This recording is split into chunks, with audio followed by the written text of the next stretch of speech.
দেয়ানি কার্যবিধির ৯ ধারায় বলা হয়েছে বিষয়বস্তুগত এখতিয়ার, অর্থাৎ বারিত না হলে বা নিষেধ না থাকলে দেয়ানি আদালত সকল প্রকার দেয়ানি প্রকৃতির মামলার বিচার করতে পারবে। দেয়ানি প্রকৃতির মামলা হচ্ছে স্থাবর বা অস্থাবর সম্পত্তির মামলা, কপিরাইট, ট্রেডমার্ক, পদের অধিকার, মর্যাদার অধিকার, পূজা বা প্রার্থনার অধিকার, কবর দেবার বা লাশ পোড়াইবার অধিকার, ভোট দিবার অধিকার। আর্থিক এখতিয়ারকে দুই ভাগে ভাগ করা হয়েছে, যেমন আদি এখতিয়ার, আপিল এখতিয়ার।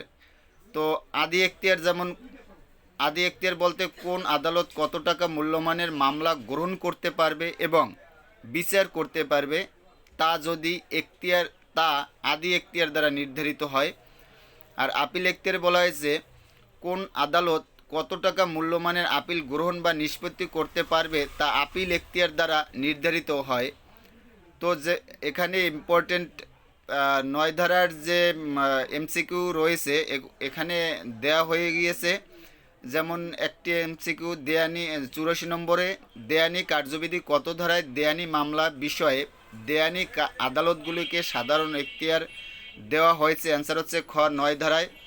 তো এখানে ৯ ধারার যে যতগুলো এমসিকিউ রয়েছে সবগুলোই এখানে দেওয়া হয়ে গিয়েছে, একেবারে গুরুত্বপূর্ণ এমসিকিউগুলো। তো আপনারা দেখে নেবেন।